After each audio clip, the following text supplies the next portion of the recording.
That's the military's desired length of time, a few months. If you ask Benjamin Netanyahu, it should last for years, perhaps, until the next election, so he won't have to have any questions asked because nothing can be asked during a war. And if you ask the people on the ground in Gaza, the shorter the better.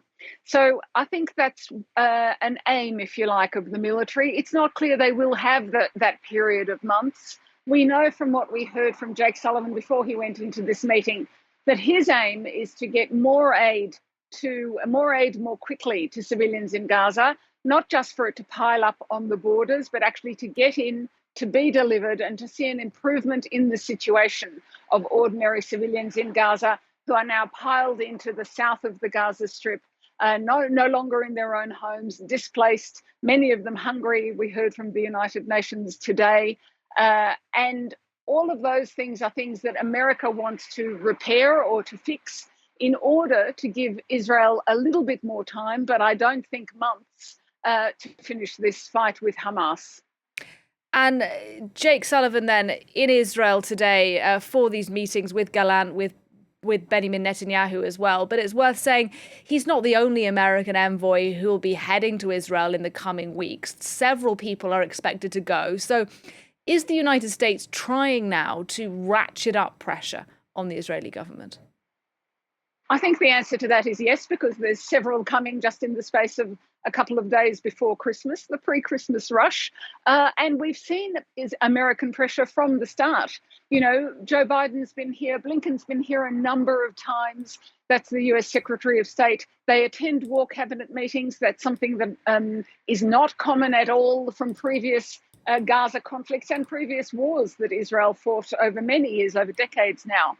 Some in Israel are referring to it as a bear hug, both protection and also a way to stop Israel from doing certain things that America might not want. For example, I think it's quite clear now, if you look back over this 69 days so far, that it was American intervention that stopped Israel opening a second front, or perhaps Hezbollah opening a second front in Lebanon. So while that border is definitely escalating, it's still not at the capacity that it could be. And that is definitely due to American intervention. Pressure on Israel, huge support for Israel. That was a message both to Iran and to Hezbollah in Lebanon, you know, as Joe Biden said, don't. I think another thing that they will definitely be discussing today is, as well as Syria and Lebanon, so the northern border as well as Gaza, I think what is going on with the Yemeni, the Houthi attacks on shipping in the Red Sea, I think that's a very serious next stage. And from Israel's point of view, the puppet master for all of these, for Yemen, for Hamas, and for in Lebanon and Syria, is Iran. I'm sure that will be part of their discussion too. We did see, for example, the US saying that it would not import 20,000 assault rifles to Israel right now because it feared they were going to be given to extremist settlers in the West Bank. I don't think 20,000 assault rifles is going to break the bank here. Israel has received much greater weapons than that. But I think it's a sign, a message to Israel. You can't do just whatever you like. Remember who is helping you here.